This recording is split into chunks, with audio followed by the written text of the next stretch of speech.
Boa tarde a todos. Sejam bem-vindos ao segundo dia de simpósio. Nós vamos começar, então, a mesa de literatura e política. Dizer que é um prazer estar aqui, especialmente porque se trata de uma atividade dos alunos do programa. E também é uma forma cada vez mais rara das pessoas exporem seus trabalhos, né? Então, numa atmosfera tão rarefeita para o debate, a gente encontra um espaço para poder conversar sobre as pesquisas, né? A primeira apresentação é a da Cecília Furquim, com o trabalho Pagu e a Voz da Mulher, Vulnerabilidade Feminina, Resistência Política e Vanguarda em Parque Industrial. Então, por favor, Cecília. Bom, boa tarde. Meu nome completo é Cecília Silva Furquim Marinho e a minha comunicação de hoje é parte de uma pesquisa de doutorado que se inicia agora no ano de 2019 sobre aspectos do movimento de inserção de escritoras mulheres no sistema literário brasileiro da primeira metade do século XX. Três trabalhos significativos desse período, de três escritoras com perfis e atuação diferentes, foram escolhidos para compor o corpus deste trabalho. O livro de poemas Meu Glorioso Pecado, lançado em 1928, da Gilca Machado, o romance Parque Industrial, de Patrícia Galvão, lançado em 1933, que está ali a foto dele no slide, e o romance regionalista Água Funda, de Ruth Guimarães, lançado em 1946. O que essas obras têm em comum é o fato de serem produções de resistência ao agrupamento de opressões que suas autoras sofriam, incluindo a de gênero. Os conceitos que me auxiliaram a entender a especificidade dessa voz de resistência dessas autoras foram emprestados de Adorno, Theodor Adorno. Segundo ele, na palestra sobre lírica e sociedade, que foi posteriormente publicada em 1958, na voz do autor, agem artisticamente, através do indivíduo e sua espontaneidade, as forças objetivas que impelem para além de uma situação social limitada e limitante, na direção de uma situação social digna do homem. Nessa palestra, Adorno, ao falar dos pontos de contato entre a lírica e a sociedade, ele explicitou uma relação que, vista de forma mais evidente na prosa, existiria também na poesia. E, diante dessa relação inevitável, ele coloca que a interpretação social da lírica, a interpretação, como, aliás, de todas as obras de arte, não pode, portanto, ter em mira, sem mediação, a assim chamada posição social ou a inserção social dos interesses das obras ou até de seus autores. Tem de estabelecer, em vez disso, como o todo de uma sociedade, tomada como unidade em si mesma contraditória, aparece na obra de arte. Mostrar em que a obra de arte lhe obedece e em que a ultrapassa. Bom, esses conceitos, que eu trouxe dele sugerem que a expressão artística de uma mulher, na medida em que traz aspectos da especificidade de sua existência social feminina para dentro da estrutura formal de sua obra, vai gerar uma voz diversa daquela do homem, não só como indivíduo, mas também como grupo. A minha pesquisa, então, vai começar com o estudo das obras escolhidas, procurando encontrar na sua estrutura como o todo da sociedade aparece na obra, a partir do ponto de vista daquela mulher. Em seguida, vou analisar como a sociedade recebeu e lidou com essas obras. Então, eu chego no tópico de hoje, que está lá, Pagu e a Voz da Mulher, que é a parte que eu escolhi para apresentar para vocês. Eu vou apresentar o material e as impressões escolhidas até o momento sobre o primeiro romance de Patrícia Galvão. Parque Industrial foi lançado no início de 1933. É um romance marcado pela transição e consequente instabilidade próprias do momento cultural, social, econômico e político em que foi escrito, tanto no âmbito nacional como mundial. Diante da queda da Bolsa de Nova York, da crise profunda que se deu em 1930, do golpe de Vargas, da desagregação da até então dominante e decadente República Velha, o país oscila entre o seu passado agrário e sua inserção no capitalismo industrial. O mundo oscila entre a crise capitalista exploratória e de enriquecimento individual e as ideias marxistas de viabilização da coletividade e da igualdade. Oscila entre a manutenção da democracia e a imposição de ditaduras. E, do ponto de vista cultural, em São Paulo, oscila entre o modernismo da fase de destruição, demolição de formas antigas e gastas, através da apropriação antropofágica de vários ismos europeus, com uma grande valorização da poesia, e o caminho para a predominância daquele que seria o romance de 30, trazendo em sua primeira faceta o engajamento social com tendências realistas. Bom, então, agora, como que o parque industrial está dentro desse contexto, né? A crescente e incipiente industrialização brasileira é, na obra, representada pelo bairro do Brás, na época, a região de maior acolhimento de imigrantes e operários da cidade de São Paulo, que, por sua vez, era o maior centro industrial da América do Sul. A camada humana que compõe o Parque Industrial do Brás, vista como um organismo coletivo, é o grande protagonista do romance.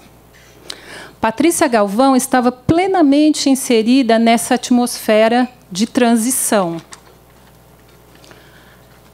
Do ponto de vista das escolhas formais que ela usa no trabalho, vemos o seu texto ser bruscamente entrecortado por trechos com diálogos curtos em primeira pessoa e momentos de narração, que se desdobram, ora em prosa poética, valendo-se de jogos sonoros e figuras de linguagem, ora numa breve explanação assumidamente panfletária de cunho didático sobre o marxismo revolucionário, e também numa exposição do cenário e das ações em olhar cinematográfico, do tipo cine-olho documental, que se dá no tempo presente com zooms, close-ups e panorâmicas, mostrando as entradas e saídas da fábrica, as saídas das normalistas para as garçonières, células de ativismo, greves, manifestações de rua, confrontos com a polícia. Tudo isso dentro de uma montagem nervosa, inquieta, não linear, absorvendo algo do telegrafismo do ready-made oswaldiano e, consequentemente, das vanguardas europeias do início do século. O cubismo se insinua em uma profusão de imagens distribuídas como pinceladas e os diferentes espaços de ação como pequenos blocos que se amontoam tortuosos na construção daquela grande tela a representar a estrutura moderno-arcaica de São Paulo. O expressionismo, às vezes, se cola ao tom trágico e crueza distorcida ou aguda de cenas brutas de abuso, degradação e miséria do povo, intensificado pela linguagem chula, sem nenhum adorno ou concessão. E uma espécie de futurismo desencantado também chama atenção no ritmo veloz dos bondes, do camarão que passa, do grito possante da chaminé, da limusine do gerente que chispa, na utilização de períodos curtos. Por outro lado, há também o apoio da narrativa realista, que quer se fazer entender, auxiliada pelo uso de letras grandes, espaços generosos entre blocos diferenciados de escrita, muito calcada na oralidade, no uso de gírias e expressões populares, em coadunação com práticas da arte proletária russa que iriam se voltar para as grandes massas. A autora, tendo escolhido as operárias e operários da vida real como os mais desejados leitores do seu livro, dosou o trabalho de experimentação de modo a mantê-los com um pé no reconhecível. Tanto que colocou em seu livro o subtítulo Romance Proletário. Eu vou mostrar um trecho agora para exemplificar tudo isso que eu falei, né? Nesse trecho não vai ter tudo o que eu falei, mas tem, de forma bem clara, vários pontos. Esse trecho está no segundo capítulo, que chama Teares, né? e eu peguei o terceiro parágrafo desse capítulo, está na página 15 desse livro, que é a última edição do Parque Industrial, lançada em 2018. Né? Ele começa com esse trecho aqui, na página 15, e depois vai para a página 16. Eu vou ler. A Rua Sampson se move inteira na direção das fábricas. Parece que vão se deslocar os paralelepípedos gastos. Os chinelos de cor se arrastam sonolentos ainda e sem pressa na segunda-feira, com vontade de ficar para trás, aproveitando o último restinho da liberdade. As meninas contam os romances da véspera, espremendo os lanches embrulhados em papel pardo e verde. Eu só me caso com um trabalhador. Sai, azar, para pobre basta eu, passar a vida inteira nesta merda. Vocês pensam que os ricos namoram a gente a sério? É só para debochar. Eu já falei para o Brálio que, se é deboche, eu escacho ele. O Pedro está ali, está te esperando. Então deixa eu cair fora. O grito possante da chaminé envolve o bairro. Os retardatários voam beirando a parede da fábrica, granulada, longa, coroada de bicos. Resfolegam como cães cansados para não perder o dia. Uma chinelinha vermelha largada, sem contraforte, na sarjeta. Um pé descalço se fere nos cacos de uma garrafa de leite. Uma garota parda vai pulando e chorando, alcançar a porta negra. O último pontapé na bola de meia. O apito acaba num sopro. As máquinas se movimentam com desespero. A rua está triste e deserta. Cascas de bananas, o resto de fumaça fugindo. Sangue misturado com leite. Então, nesse trecho fica muito claro esse olhar cinematográfico. Essa câmera que começa, né, vendo a Rua Sampson inteira, né, toda a massa de pessoas indo para a fábrica, depois ela faz um zoom nos chinelos, corta para o diálogo, né, entre as trabalhadoras, cada uma falando uma coisa, e é tudo muito cortado, né? Depois volta para a chaminé, vai para aquela chinelinha vermelha, depois aparece o pé descalço, é a gente que tem que fazer a relação que o pé descalço que se corta na garrafa de leite é o dono da chinelinha vermelha, né? E no fim aparece sangue misturado com leite, né? Eu vou falar agora das personagens, né? As personagens são tipos, né? Eu chamei de personagens tipos. As personagens tipos ali delineadas são, em sua quase totalidade, mulheres. A coletividade se faz representar pela quantidade, pela representatividade dos tipos, em detrimento de figuras individualizadas. E é, antes de mais nada, uma coletividade fêmea. Auxiliada pela técnica sintética da poesia, a narração usa procedimentos de construção de personagem que iluminam pedaços destacados do todo, evitando o aprofundamento sem lançar mão da expressividade. O todo daquele ser individual dá espaço ao todo de sua função social na engrenagem maior do sistema. Procuram um efeito de distanciamento a estimular uma apreciação mais cerebral que passional. Porém, ainda que se expondo de forma breve e veloz à distância, o destino dessas mulheres tem poder de gerar comoção. São trabalhadoras impotentes, manipuladas, cooptadas, abusadas sexualmente, reduzidas à penúria e humilhação. E mesmo quando a elas é dada uma forma de resistência e de esperança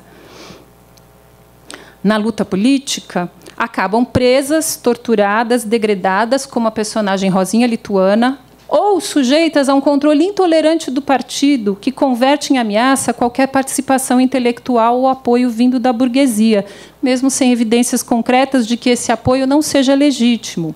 É o caso da personagem Otávia.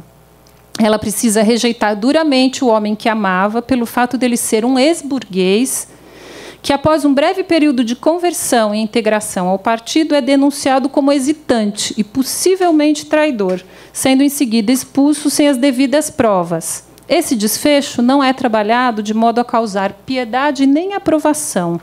É mostrado sem tempo de digestão, sem encaminhamento claro. Otávia apenas obedece. E a falta de apoio para a maneira como esse corte deve ser interpretado desorienta um pouco o leitor, que não é apaziguado com certezas. A dúvida é que paira no ar. Outra personagem que, diferentemente das outras, rendeu um olhar mais detido ao romance e que parece compor o núcleo mais trágico, mais desestabilizador da obra, é a personagem Corina, uma espécie de Medeia do submundo, que mata o seu bebê recém-nascido sem pele, com imagens que horrorizam a todos os personagens e leitores. A sugestão é que seria a inconsciente Corina, e não a politizada Otávia, a personagem que se impõe como espinha dorsal da rede de tramas do livro, já que seu drama chega a um ponto de culminância bem no meio do romance. E é se referindo a Corina que a narração se encerra. Nesse sentido, a autodefinição romance proletário, nos moldes do Zdanovismo russo, ali se desencaixa, já que carece de um protagonismo redentor. Diante dessas alternâncias de tom, de multiplicidade de personagens, variações de procedimentos constitutivos analisados anteriormente, a recepção de Parque Industrial se deu de forma bastante problemática. Thelma Guedes, em sua dissertação de mestrado sobre o romance de Pagou, feita em 1998, chama a atenção para o fracasso dessa empreitada romanesca. Além dela não ter sido lida pelas operárias, entre os cultores da arte, a Pagou não foi perdoada por ter assumido um narrador onisciente, claramente partidário. E para os cultores da obra a serviço do engajamento, seu olhar desiludido, aberto a dúvidas e espantos diante da sociedade que retratou, não respondia aos anseios de uma motivação mais otimista diante do futuro da Revolução. Tanto que o Partido Comunista não permitiu que ela, como sua representante, usasse seu nome real para assinar o trabalho, e, por isso, ela recorre ao pseudônimo Mara Lobo. Possivelmente, por isso, que se seguiu ao lançamento dessa obra foi uma rejeição, um ignorar a sua existência durante décadas, até que, a partir dos anos 80, aos poucos, essa escritora tem sido resgatada e ainda timidamente recolocada em seu lugar na história literária brasileira. Há um aspecto já apontado em Parque Industrial, mas que deve ser mais explorado, que certamente também contribuiu para que a obra fosse desvalorizada. Nela, a sexualização constante de suas situações e trajetórias incomodou críticos como o conceituado poeta Murilo Mendes, que, à época, disse... eu vou ler um trechinho aqui, Assiste-se à entrada de fábrica, à saída de fábrica, a encontros do filho do grande capitalista com a filha do operário, etc. Parece que, para a autora, o fim da revolução é resolver a questão sexual. Então, isso me chamou muito a atenção. Parece que, para a autora, o fim da revolução é resolver a questão sexual. Para ele e para a cultura de então, e que permanece no pensamento conservador de hoje, inclusive em setores da esquerda, olhar insistentemente para a questão sexual é um equívoco incômodo da obra. Pagou, à frente de sua época, quando se praticava um feminismo de salão, que ela criticava muito, ela foi sensível à opressão da mulher pobre, incluindo as de ascendência negra, de modo a privilegiar o olhar sobre seus embates, esfregando a opressão sexual em cada canto de seu romance. Então, para finalizar, eu gostaria de colocar que, apesar desse jogo de procedimentos que ela usa, um pouco caótico, lançando o leitor para vários lados, às vezes contraditórios, o tratamento crítico da obra suplanta o tom utópico ali presente de crença no futuro da Revolução. Eu trago isso porque isso foi um ponto onde ela foi muito criticada. Como dito por Adorno na citação inicial, é necessário mostrar em que a obra de arte obedece aos ditames sociais e em que a ultrapassa. Ao se colocar como porta-voz de uma ideologia com certezas categóricas, Pagu a ultrapassa, contrariando as próprias afirmações do seu narrador, na medida em que, no todo, destaca um gosto frustrado, uma sensação intensa de desilusão, de concretude do aprisionamento da miséria humana dentro desse sistema implacável.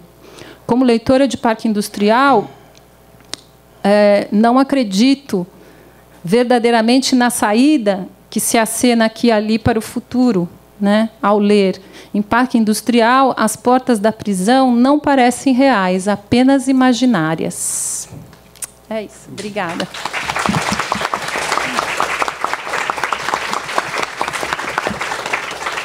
Passa para o outro já? Ou comenta agora? Pode passar. Tá. São 3, acho que é bom passar para os 3. E depois comenta, né? Tá bem. A gente passa agora, então, obrigado, Cecília, para o Evandro José dos Santos Neto, com o trabalho Jorge Amado e a Agonia da Escrita, por uma estética do romance proletário no Brasil. Boa tarde. Bom, eu me chamo Evandro, sou doutorando aqui no Programa de Literatura Brasileira. O meu projeto estuda o romance proletário de Jorge Amado. E a minha comunicação de hoje é um recorte, na verdade, um recorte de um recorte do romance Cacau, a análise que eu faço do Cacau.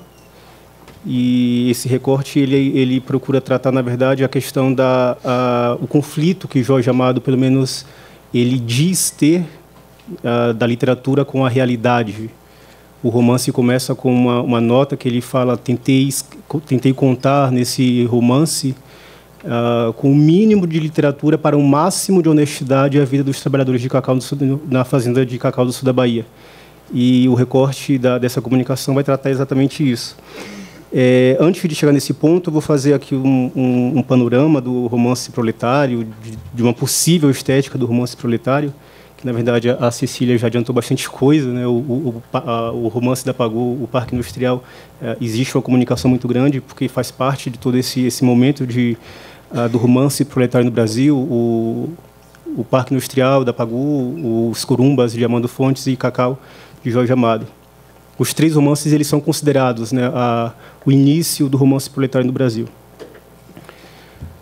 Quando se trata de uma análise mais aprofundada da literatura proletária no Brasil, não é possível chegar a respostas inteiramente satisfatórias para algumas questões. Há, de fato, a produção de romance proletário no Brasil? Considerando os romancistas que tomaram para si a responsabilidade dessa escrita, ou aqueles para quem foi outorgado o rótulo, em que os seus trabalhos diferem da prosa de ficção considerada burguesa? De onde vieram as principais influências estéticas e ideológicas que nortearam os autores? Abordar questões tão amplas é sempre uma tarefa repleta de vicissitudes. O primeiro embaraço é a constatação de que a crítica literária no Brasil, diferente de outros países, deu pouca atenção ao tema. Por aqui não existe, por exemplo, nenhum estudo direcionado sobre a estética dessa forma literária. Nos Estados Unidos, o estudo em torno dessa produção, mesmo envolto em inúmeros questionamentos, foi conduzido de forma séria e extensa, correspondendo à importância do debate para os eventos políticos e sociais do país. Entretanto, muitos críticos literários norte-americanos puseram em xeque a literariedade do gênero, que é exatamente nessa questão que entra esse ponto, né, do que o Jorge Amado defende. Para eles, a importância exagerada à autenticidade, a crítica à sofisticação e o conceito de literatura como uma arma na luta de classes aprisionaram o romance proletário em uma estrutura ideológica em que eram considerados como propaganda ou meros testemunhos de um tempo, privados de qualquer valor como trabalho de ficção. A esse respeito, no ensaio intitulado Os Romances de Willy Bredel, em que analisa a obra do escritor alemão Willy Bredel, Lukács diz que a grande parte dos romances proletários possui uma aparência fetichizada e não passa de uma reportagem frouxa e descritiva, contrastando de forma negativa com o realismo, que apresenta uma representação hierarquizada dos planos da realidade. Lukács apontou em Bredel a falta de uma consciência democrática mais ampla e de uma sensibilidade de conjunto dos problemas da sociedade.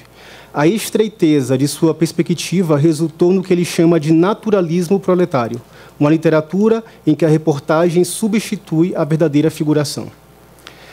No Brasil, acompanhando o embalo da produção do romance social na década de 1930, o romance proletário surge envolto em polêmicas e contestações. E grande parte do alvoroço, segundo como aponta Luiz Bueno, deveu-se ao desconhecimento do gênero. Em 1933, Jorge Amado publicou Cacau e deu à crítica literária de inclinação marxista, e isso é muito importante, o que eles desejavam ler.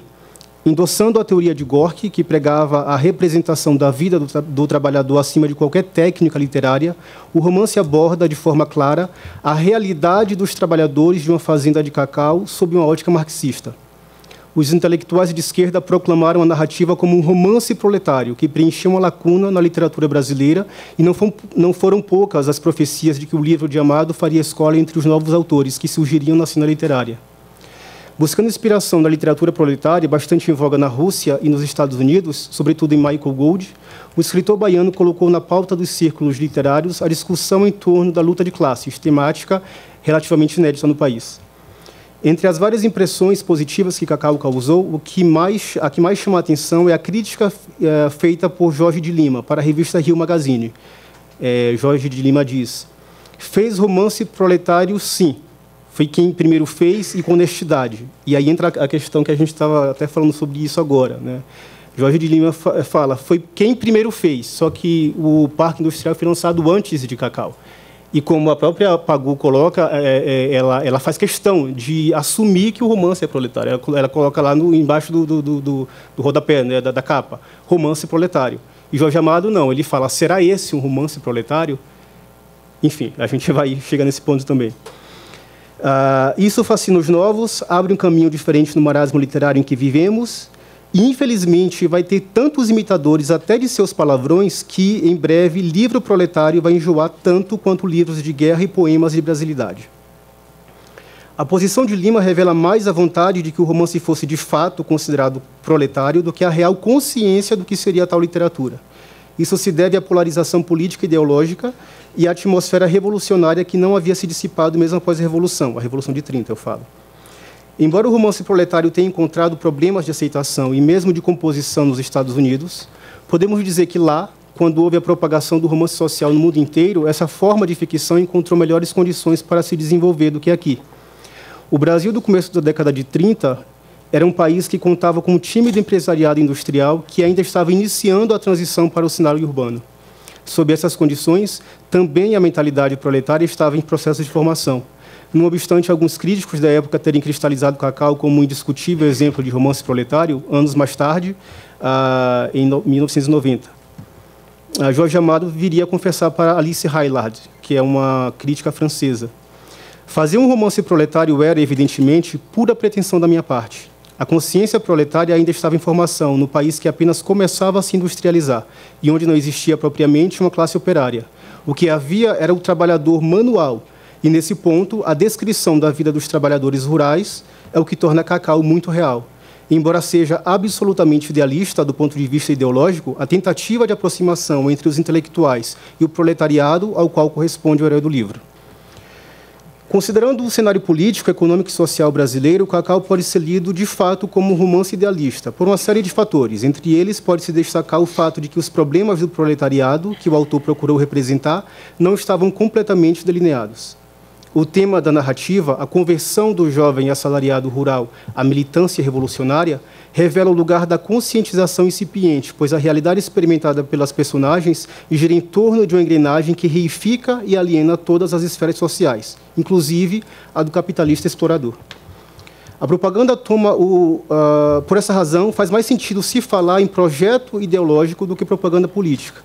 Esse é um ponto que eu prefiro... Eu gosto de sublinhar, porque a maior parte das críticas em torno de Cacau diz não é um romance, é uma propaganda, é um projeto propagandístico. E eu procuro, na minha análise, eu procuro fazer uma outra leitura. Eu gosto de chamar de... existe sim um projeto, só que eu prefiro chamar mais ideológico do que, de fato, propagandístico. A propaganda toma o problema como compreendido e procura influenciar o público por meio da exaltação das características das personagens. Nela, não há vacilação. Tudo é objetivamente determinado.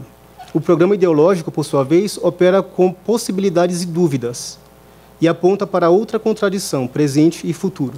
No bojo desse projeto, tudo que tenha relação com a cultura burguesa deve ser rechaçado, exceto a utopia, que exprime a esperança no futuro. Diz o narrador, um dia, reticências. Por essa razão, o antagonista do trabalhador será sempre um representante do presente, dos fatos dados, da realidade inescapável. Nesses limites, levando-se em conta o projeto amadiano de negação da literatura, não se pode deixar de registrar o óbvio.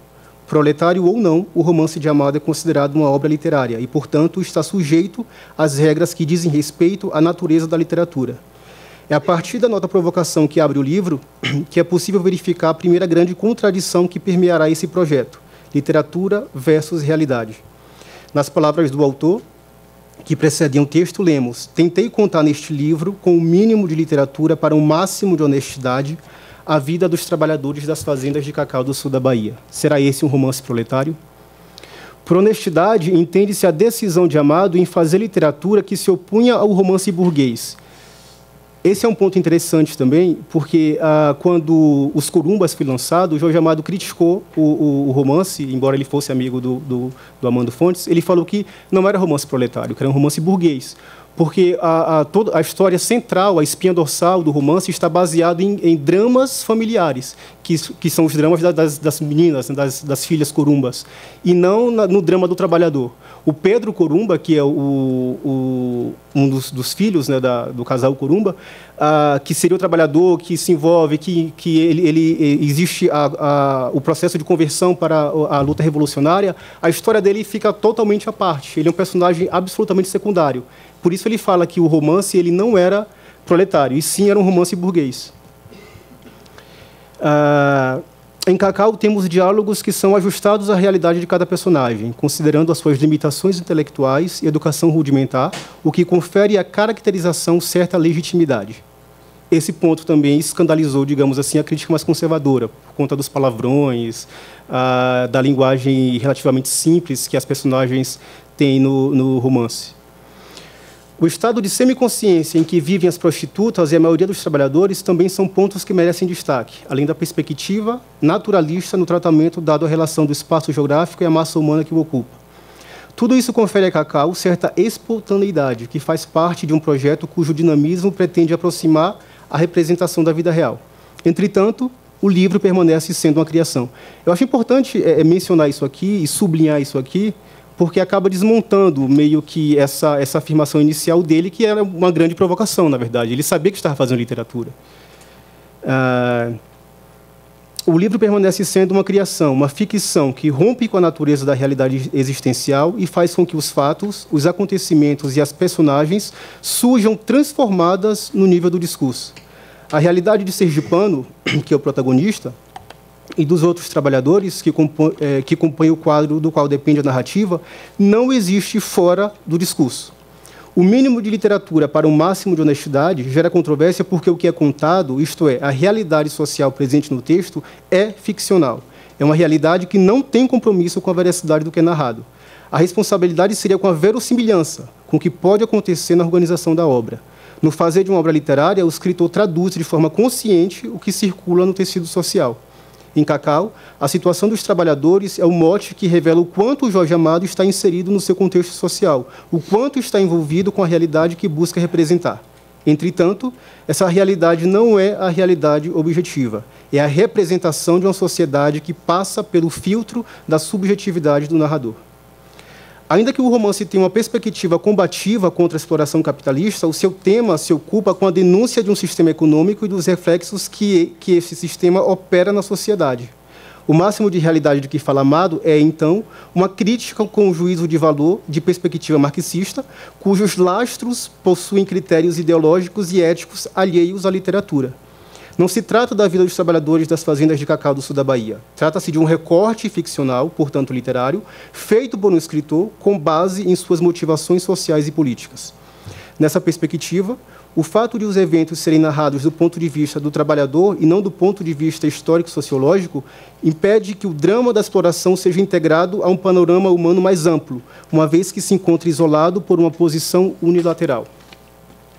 Entretanto, ao transformar o seu processo de conscientização em uma discreta jornada socialista que desnuda o processo de reificação do mundo fetichizado em que predomina a alienação do trabalho, o narrador reforça a tese documental e endossa a questão da honestidade no romance.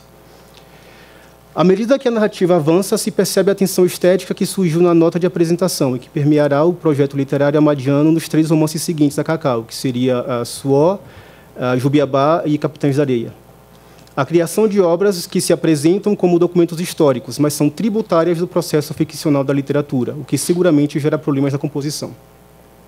Esse problema estético surge porque concorrem por um mesmo espaço as formas de um gênero não fictício e outro ficcional, que apresenta as funções da linguagem subordinadas aos recursos literários. O fato de documento e ficção se digladiarem na arena da narrativa indica uma opção estética construída por meio de um roteiro de trabalho, que, no limite, revela o próprio trabalho do autor, que busca dar coerência ideológica à estrutura do texto. Esse roteiro de trabalho, eu me refiro aqui a Michael Gold, né, o romance dele, Judeu Sem Dinheiro, que também é a história de um trabalhador, na verdade, de um garoto que é da burguesia, a burguesia judaica que mora nos Estados Unidos, e nesse romance também acontece a conversão dele para o movimento socialista, o movimento revolucionário. Esse problema estético surge porque concorre... isso aqui eu já falei. O fato... aqui. Dessa forma, a controvérsia entre honestidade e literatura perpassa os eventos narrados, se desdobra em outras contradições, tais como individualidade e coletivismo, necessidade e liberdade, amor e dever, e esbarra na forma com que o autor utiliza a linguagem. Para cumprir esse projeto, Jorge Amado busca olhar para a realidade por meio das lentes do documento, expondo a falta de dignidade e o aviltamento do ser humano em um ambiente degradante. Para isso, descarta a estrutura que concorda com a visão determinista da sociedade, utilizada largamente pelos naturalistas, e enxerga as relações humanas como consequências inescapáveis de um modo de produção que expolia e destrói, sem culpa ou ressentimentos. Por outro lado, seguindo a cartilha do naturalismo, que reforça a ideia do documento, Amado não se dedica à construção psicológica de suas personagens e parece não se interessar por traços individuais. Embora Cacau apresente o narrador protagonista, são os fenômenos coletivos que caracterizam a melhor composição da narrativa. A sua estrutura revela uma visão objetiva da realidade, com personagens prototípicas, com comportamentos específicos que, no confronto entre espaço e massa humana, sublinham as diferenças sociais. Nesse sentido, o romance propõe uma reflexão sobre as condições subhumanas de vida e de trabalho a que os pobres estão submetidos, alheios aos seus direitos, sem dignidade, reduzidos à condição de coisa e dominados por instintos animais. Essa objetividade é reforçada pelo foco narrativo em terceira pessoa e pelo uso excessivo de descrições. Da mesma forma que acontece com o romance naturalista, e isso ficará mais evidente em Suor, a descrição dos cenários e das características físicas das personagens cria um espaço formado pela junção de várias imagens que se misturam de modo a produzir um quadro final bastante preciso. Para além do projeto inicial, a linguagem literária utilizada em Cacau apresenta algumas particularidades que revelam seu caráter conotativo, sobretudo na atitude do protagonista, que no processo de narração dos eventos não se limita a afirmar e a exprimir o que diz, quer ainda influenciar a atitude do leitor, persuadi-lo e modificá-lo. A linguagem coloquial utilizada pelos trabalhadores revela ainda uma função literária expressiva, na medida em que a limitação lexical é determinada por questões sociais e econômicas e explorada pelo autor de forma deliberada. Entretanto, se, por um lado, construir personagens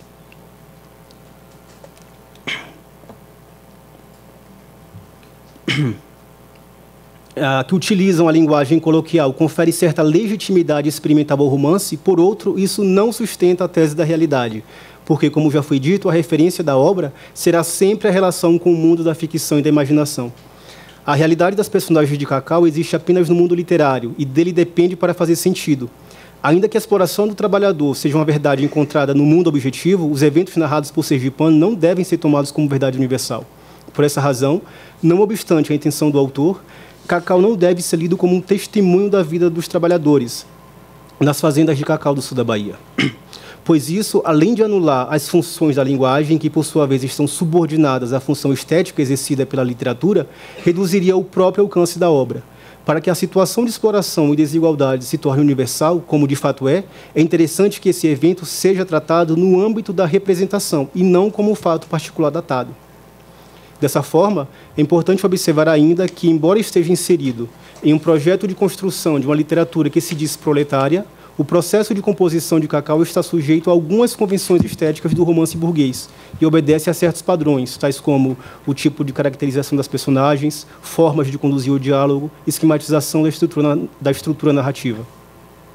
O convencionalismo largamente utilizado no romance burguês se dá não apenas pelo enquadramento do tema, mas como o tempo e o espaço são tratados e pela forma como as personagens são dispostas nos acontecimentos.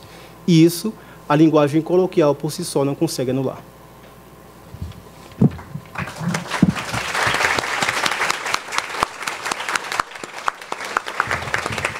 Obrigado, Evandro. Eu passo, então, à terceira apresentação da orientanda Leandra Postai Cordeiro, com o trabalho O Estado tem Rosto de Homem, Violência de Gênero no Romance em Câmara Lenta, de Renato Tapajós. Por favor, Leandro. Você passa o microfone. Acho que isso é mais fácil, não é? É que eu prefiro não segurar, se ele chegar aqui. Você quer pode rodar? Acho que chegou. Chegou. Qualquer coisa a gente vem mais para cá. Tá, obrigada. Boa tarde. Opa. Acho que foi. Meu nome é Leandra Postai. Eu vou apresentar o trabalho intitulado O Estado tem Rosto de Homem, Violência de Gênero no Romance em Câmara Lenta, de Renato Tapajós. Essa apresentação que eu vou fazer hoje é um recorte do meu projeto de pesquisa. Eu estou no 3º ano de doutorado e eu trabalho, na verdade, com 3 romances, que são São Bernardo, do Graciliano Ramos, Lavoura Arcaica, de Raduan Nassar, e o Em Câmara Lenta, que é menos conhecido, do Renato Tapajós. Eu estudo uma situação que se repete na literatura brasileira e nesses 3 romances, que é a narrativa masculina, em primeira pessoa, em romances cujos enredos são marcados pela morte da figura feminina central. É uma situação que foi observada pelo meu orientador, o professor Jaime Ginsburg. Isso está registrado no livro Literatura, Violência e Melancolia, e eu estou, então, trabalhando sob essa perspectiva. Ao longo do meu trabalho, eu tive que realizar a análise dos agentes de violência em cada um desses romances, porque, nos 3 casos, as mulheres morrem por viverem em contextos violentos. Então, o que eu vou apresentar hoje é uma breve análise do agente de violência desse romance, Em Câmara Lenta. Em Câmara Lenta foi publicado em 1977, no contexto da ditadura militar no Brasil, que é o contexto do romance também. Então, o romance é centrado nas experiências da juventude envolvida com a militância naquele período. Ele é narrado em primeira pessoa por um narrador que se apresenta apenas como ele. E um dos fatos centrais da narrativa é a morte da companheira amorosa dele e também de militância, que ele chama de ela. Os dois não são nomeados, né? Então, o assassinato de ela é central para essa narrativa e é um assassinato que acontece depois de uma situação de perseguição durante uma ação do grupo. Ela é perseguida por policiais, capturada, levada à sala de tortura, onde ela acaba morta. Então, no caso, o agente de violência que eu analisei nessa obra e sobre o qual eu vou falar aqui um pouco é o Estado ditatorial. Esse Estado é personificado, né? Essa violência é agenciada pelos militares, então, que cumpriam e davam ordens nesse período. A minha proposta de leitura, como o título indica, é que, mesmo que o Estado, nessa época, agisse tendo como principal motivação a situação política de contenção de oposição, que, quando voltada contra mulheres, essa violência adquiria também a especificidade da violência de gênero. Então, para isso, eu vou trazer aqui alguns trechinhos do romance, sobretudo a cena da tortura, e, para que essa leitura seja possível, eu vou articular o romance com a situação histórica do Brasil. Então, aqui existe uma confluência entre ficção e realidade empírica, né, a chamada realidade. Essa é uma leitura que... Esse movimento é proposto pelo próprio romance, porque ele é marcado por um teor testemunhal, né? Ele se enquadraria no que vem sendo estudado como literatura de testemunho. Os motivos para isso, alguns motivos para isso são que ele tematiza um contexto empírico de opressão, então ele parte de fatos que aconteceram no Brasil, propõe uma narrativa que dá voz a pessoas que foram vitimadas durante esse período de opressão, muitas das quais morreram. Tem como autor um sujeito que testemunhou de modo ocular essa situação de opressão vivenciada por parcela dos brasileiros. Então, o próprio Renato Tapajós participou de um grupo de guerrilha, ele ficcionaliza essa situação, ele não está aqui fazendo um relato que se propõe biográfico, autobiográfico, mas ele foi uma testemunha direta, uma testemunha primeira da ditadura militar, dos fatos, dessa situação que levou muitas pessoas à morte. Então, esse romance pode ser lido como um romance de testemunho. E aí, por isso, eu tomo a liberdade de articular trechos da ficção com situações documentadas nesse mesmo período. E para a leitura desse agente de violência, Estado, como um agente que pratica, ao mesmo tempo que a violência política, a violência de gênero, eu penso numa colocação do Florestan Fernandes em Mudança Social no Brasil, de que a política nacional brasileira se constituiu como um processo conectado às práticas patriarcais. Então, para a compreensão desse Estado como um Estado que pratica violência de gênero, é fundamental a gente compreender que é um Estado marcado por estruturas de dominação masculina. Eu passo, então, agora à cena de tortura da personagem Ela, que faz parte do romance. O narrador chega progressivamente à descrição dessa cena de tortura. É um romance que não é narrado linearmente. Ele passa por uma série de questões existenciais mesmo, a linguagem é bastante lacunar, e aí ele vai narrando detalhes do processo de perseguição, captura, tortura, e aí, mais para o final do romance, essa cena de tortura é narrada de forma completa. Então, eu vou passar para a leitura desse trecho. Eu não vou ler toda a cena de tortura, por conta do tempo, então, são trechinhos que dão uma dimensão do que o romance apresenta. Abre aspas. Cercaram-na e caíram sobre ela, acertando socos em seu rosto, pontapés em suas costas, tentando segurá-la. Ela se debateu com violência, mas uma forte coronhada em sua nuca a fez tontear. Um policial segurou-a firmemente, enquanto o outro fechava as algemas em seus pulsos delicados. Puxaram-na pelas algemas. Ela caiu ao chão e foi arrastada, rasgando a roupa e a pele macia de encontro às pedras do terreno. Levaram-na até a perua, jogaram-na no banco traseiro e 2 policiais sentaram-se, um de cada lado dela. Enquanto a perua rompia o silêncio da madrugada, intimidando os que a viam passar, os policiais em seu interior espancavam a prisioneira, gritando-lhe as obscenidades mais sujas de que conseguiam lembrar. A perua entrou, por fim, em um portão e freou em seguida. Os policiais retiraram a prisioneira e empurraram-na para a entrada de um pequeno prédio. Mandaram-na tirar a roupa e ela não se moveu. 2 policiais pularam sobre ela, agarrando-lhe a blusa, mas ela se contorceu, escapando. Um deles acertou um soco em sua boca, os outros fecharam um círculo, batendo e rasgando-lhe a roupa. Eles a lançaram no chão, já nua, e com o corpo coberto de marcas e respingos de sangue. Amarraram-lhe os pulsos e os tornozelos, espancando-a e obrigando-a a encolher as pernas. Passaram a vara cilíndrica do pau de arara entre seus braços e a curva interna dos joelhos e a levantaram para pendurá-la no cavalete. Eles amarravam os terminais de vários magnetos em suas mãos, pés, seios, vagina. Os choques incessantes faziam seu corpo tremer. Sua cabeça caiu para trás e ela perdeu a consciência. Furiosos, os policiais tiraram-na do pau de arara, jogaram-na no chão. Um deles enfiou na cabeça dela a coroa de Cristo, um anel de metal com parafusos que o faziam diminuir de diâmetro. O policial começou a apertar os parafusos. Quando os ossos do crânio estalaram e afundaram, ela já havia perdido a consciência, deslizando para a morte com o cérebro esmagado lentamente. Esse trecho está compreendido entre as páginas 169 e 172 do romance. Então, aqui a gente tem a descrição de uma situação que, assim, quem teve o mínimo de contato de material sobre a ditadura sabe que, infelizmente, era recorrente.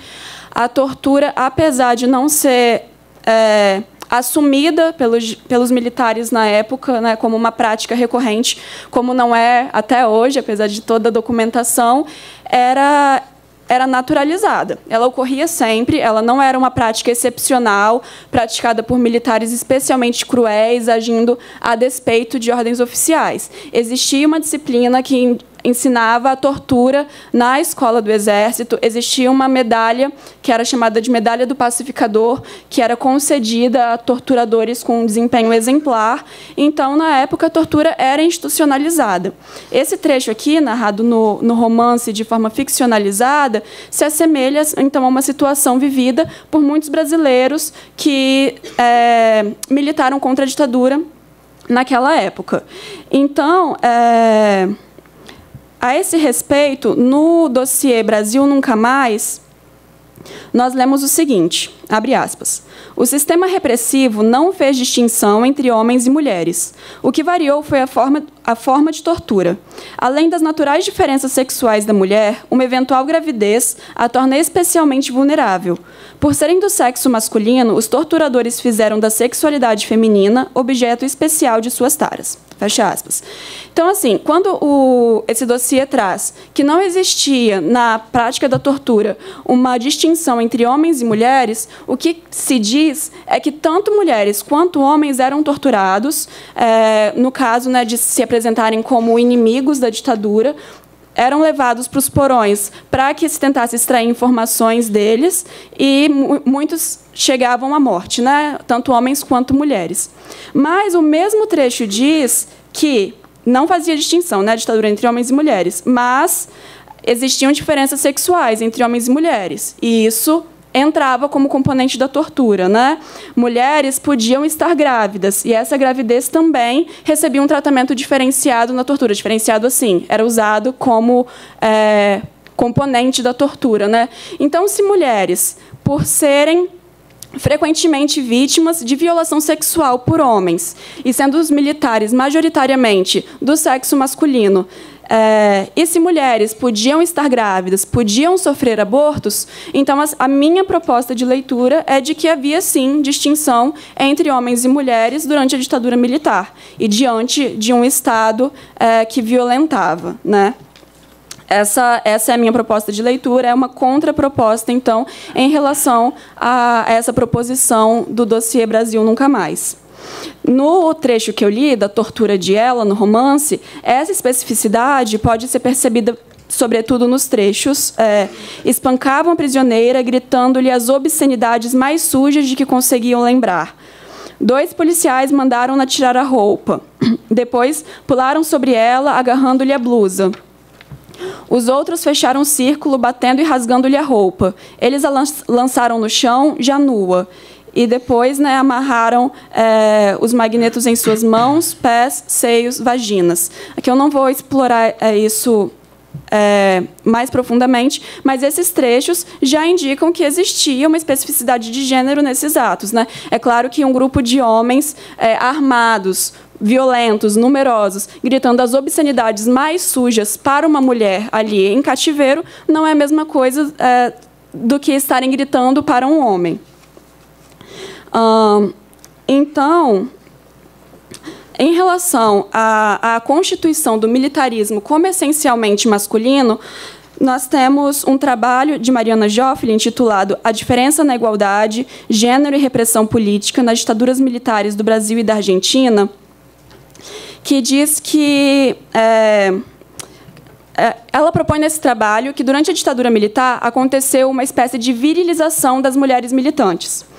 Isso aconteceria porque, por exemplo, muitas mulheres grávidas foram levadas à tortura e foram tratadas com violência também, com crueldade. Muitas sofreram abortos, muitas sofreram abortos induzidos, de fato, pelos torturadores. Então, ela tem essa proposta de que essas mulheres foram virilizadas, porque Para a sociedade conservadora, uma visão tradicional de família, de papel social do homem e da mulher, a maternidade é idealizada. Então, a mulher grávida deveria ser tratada com cuidado, com carinho, né? E os militares, então, fariam essas mulheres passarem por um processo ideológico, né, de virilização, porque, no fim das contas, seria mais fácil bater em um homem do que em uma mãe. Então, elas não eram vistas como mães. Só que essa contradição do papel da mãe, né, como uma mulher divinizada, uma mulher que deve ser valorizada, e, ao mesmo tempo, da mulher que sofre violência, é uma contradição que é inerente às estruturas patriarcais. Afinal de contas, os altos índices de violência contra a mulher no Brasil não são uma exceção, não correspondem apenas a períodos em que mulheres estão portando armas. As mulheres sempre sofrem violência. As mulheres dentro do sistema tradicional, patriarcal, em que são vistas como mães, né, seres teoricamente divinizados, são essas mesmas mulheres que sofrem violência em qualquer contexto. Então, na verdade, não precisaria haver essa virilização para a mulher sofrer a violência, porque ela já está sofrendo, sempre. É uma contradição, então, que é inerente a essa visão, porque, na verdade, a divinização da maternidade da mulher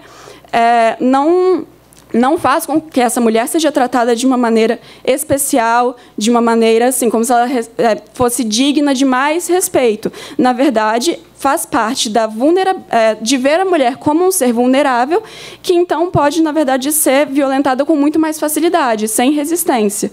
A mulher que está grávida, que demandaria mais cuidado, é a mulher que mais facilmente então pode ser agredida por esse mesmo sistema que diz divinizá-la. Além disso, a gente sabe que a divinização da maternidade tem, em grande medida, assim, sua origem na divinização de Maria, né, como mãe de Jesus, que não é uma visão que confere humanidade à mulher, que vai tirar dela uma visão estereotipada, sexista. Na verdade, a mulher, que até o início da Idade Média era vista exclusivamente como diabo, né, como herdeira de Eva, que introduziu o pecado no mundo, passa a ser vista como santa. Então, a mulher fica encurralada entre esses dois papéis, de Eva e de Maria. Nenhuma das duas visões confere a ela humanidade. Então, assim, basicamente, o que eu estou propondo é que, na verdade, a mulher grávida não precisa ser virilizada para sofrer a violência, porque está sofrendo violência sempre, estando grávida ou não, né? Esse lugar de maternidade divinizada só é um lugar de reafirmação da vulnerabilidade. Então, temos essa situação, né? Essa também é a minha contraproposta, de que não haveria a necessidade de igualar mulheres e homens durante o período militar para que elas pudessem ser levadas à sala de tortura, serem presas, etc. Além disso, nós sabemos que o militarismo é essencialmente masculino, é intrinsecamente masculino, né? A ditadura militar, de acordo com Moreira e Wolff, o militarismo é marcado por um símbolo da diferença hierárquica entre os sexos, porque o militarismo se traduz como um espaço eminentemente masculino, baseando-se na capacidade para a guerra, para a ação, para a violência, atribuições constituintes da virilidade e, consequentemente, vedadas às mulheres. Inclusive, até 1955, não existiam mulheres compondo os quadros militares. Isso muda, primeiramente, no estado de São Paulo, e a primeira motivação para que mulheres pudessem ser militares era justamente afirmar que o militarismo era algo diferente do que o masculino trazia. As mulheres foram incorporadas para poderem fazer ações sociais, tratarem dos idosos, dos órfãos, porque se queria passar uma imagem de uma polícia mais assistiva e menos repressiva. Então, as mulheres entram na polícia para marcar o que a polícia não era até aquele momento. E se até aquele momento a polícia era exclusivamente masculina, então as mulheres entram justamente para fazer o contraponto ao masculino. Isso em São Paulo. Mais tarde, em 1969, essa medida se estendeu ao Paraná, com as mesmas motivações, e os outros estados brasileiros só foram permitir a entrada de mulheres no militarismo a partir de 1982. Então, o militarismo, de fato, era um espaço exclusivamente de homens, por muito tempo, e durante a ditadura militar, né? Assim, eu gostaria de fazer essa ressalva de que existiram mulheres torturadoras, existe esse registro, era raro, então, sim, algumas mulheres aderiram aos modos de ação masculinos da polícia militar, o que não faz com que esses modos deixem de ser associados à masculinidade. Inclusive, assim, mesmo as mulheres que faziam parte do militarismo, por muitos anos não podiam portar armas, porque esse era um valor associado à masculinidade. E dos 377 nomes que figuram na lista de torturadores da Comissão da Verdade, nenhum dos nomes é de uma mulher. Então, os 377 torturadores nomeados são homens. Então, a gente tem aí, né, uma imagem de uma polícia de um Estado factuais que são formados essencialmente por homens. E, entendendo que esse Estado é formado principalmente por homens, entendemos que essa instituição, frente às mulheres, né, no momento ali de julgar, de condenar e, infelizmente, de torturar, como eu falei aqui que era recorrente, vai acabar colocando a questão de gênero também como um componente a mais desse tratamento. Então, para fazer um paralelo com o que eu li, o trecho que eu li da tortura de Ela, no romance, eu vou ler 2 registros de tortura do dossiê Brasil Nunca Mais, empíricos de mulheres que foram presas na época da ditadura. O primeiro é da bancária Inês Etienne Romeu, de 29 anos, que denunciou: a qualquer hora do dia ou da noite, sofria agressões físicas e morais. Márcio invadia minha cela para examinar meu ânus e verificar se Camarão havia praticado sodomia comigo. Este mesmo Márcio obrigou-me a segurar o seu pênis enquanto se contorcia obscenamente. Durante este período, fui estuprada 2 vezes por Camarão e era obrigada a limpar a cozinha completamente nua, ouvindo gracejos e obscenidades os mais grosseiros. E agora eu passo para o segundo relato de Conceição Imaculada de Oliveira, que foi presa grávida. Foi submetida a um aborto criminoso em uma sala comum do DOPS de Belo Horizonte, na presença dos demais presos políticos e dos policiais. Para assistir à cirurgia, praticada sem anestesia, sem nenhum cuidado higiênico e, inclusive, sem os instrumentos cirúrgicos necessários para uma operação. Quando impotente a vítima gritava, os torturadores faziam um alarido histérico e sádico, gritavam de alegria, diziam palavrões aos indignados espectadores, mantidos sob ameaças dos fuzis. Então, esses 2 relatos, mais cruéis, inclusive, né, do que o relato ficcionalizado, são da situação factual do Brasil durante a ditadura militar. Bom, eu vou aproximar, então, esses comentários que eu trouxe até aqui da situação do Brasil atual. No Brasil atual, como a maioria de vocês sabe, uma mulher é assassinada a cada 2 horas. E 503 mulheres são vítimas de agressão a cada hora. Em 2015, 6 pessoas eram torturadas por dia no Brasil. E relatórios anuais da ONU confirmam, ano após ano, inclusive o relatório de 2018, que a tortura é um caso persistente e raramente punido no país. E aí, essa semana, aconteceu um caso curioso, que, enquanto eu preparava essa apresentação, no centro de São Paulo, passou pelo meu prédio um grupo de policiais militares em treinamento, e aí eu pude ouvir da janela, eu corri assim para ouvir do 3º andar, que o grupo entoava, sob o comando de um superior, um grito de guerra, que continha, dentre outros, que eu não consegui registrar a tempo, versos que diziam que quando o policial pegasse um, entre aspas, vagabundo, este, entre aspas, choraria e gemeria sob o peso do bastão. Então, em março de 2019, policiais, funcionários públicos, teoricamente a serviço da população, se sentem confortáveis para, durante o horário de atividade profissional, bradar ameaças criminalizadas pela própria Constituição brasileira. Então, o que esses números todos, essa situação mostram? Que a violência continua extraoficialmente institucionalizada. Porém, essa semana, cada vez menos extraoficialmente, né? Porque vocês devem ter visto que o presidente do país sugeriu a comemoração do golpe de 1964. Então, a gente está falando aqui de um assunto que é super atual e que este ano passa a ser tratado como celebrativo, e não como algo que deve ser recordado para que não se repita. Então, essas duas situações, paralelamente, a naturalização da violência e a naturalização da violência contra a mulher, que estão enraizadas na cultura brasileira e, consequentemente, em suas instituições, convergem, gerando um cenário propício à violência contra a mulher, empreendida e alimentada pelo próprio Estado. Como nos muitos casos de violência doméstica, né, que permanecem impunes, isso é a influência do Estado indiretamente também, quando ele não pune os agressores, permite que muitas mulheres agredidas insistentemente acabem assassinadas, e também em casos diretos, como nesses de tortura relatados. Aí, para finalizar, o que a literatura tem a ver com isso, né? Eu trouxe aqui o romance, falei muito de dados empíricos, e pouco de literatura, mas eu quero terminar falando de literatura. Quando o narrador descobre, de fato, como foi a tortura de ela, depois de muita investigação, ele diz o seguinte, abre aspas, ela foi torturada. Isso já era de se esperar, mas não. O que fizeram com ela? Saber como foi transforma a ausência numa sequência de gritos, de dor, de dilaceramentos. O corpo conhecido, mutilado. Mutilada a pele, que os dedos sentiram, mutiladas as pernas, os braços, o ventre. A dor se multiplica e é intolerável porque conhecida. Fecha aspas. E agora eu vou pedir licença para concluir lendo. Quando diz que isso já era de se esperar, o narrador aponta para a realidade cotidiana da tortura, que atingira ela como atingira tantos outros. A recorrência, no entanto, não banaliza a gravidade da prática. A dor, ainda que esperada, ainda que conhecida, não se atenua, mas se multiplica e é intolerável. Nesse trecho, a narrativa se posiciona contra a naturalização da violência.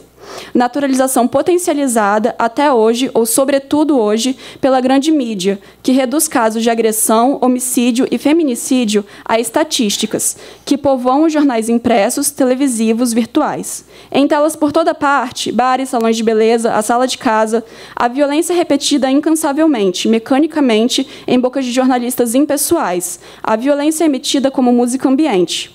Essa repetição transforma o derramamento de sangue em produto, destituindo a vida humana de valor e criando um anestesiamento geral, favorável à manutenção do estado de coisas. Nesse contexto, a literatura propõe um movimento contrário e revolucionário. Ela tem o potencial de pessoalizar, sensibilizar, incomodar, inconformar. Ela escancara que a indiferença frente aos noticiários não é possível e propõe, junto às narrativas paralelas àquela oficial, que não se tolere a violência.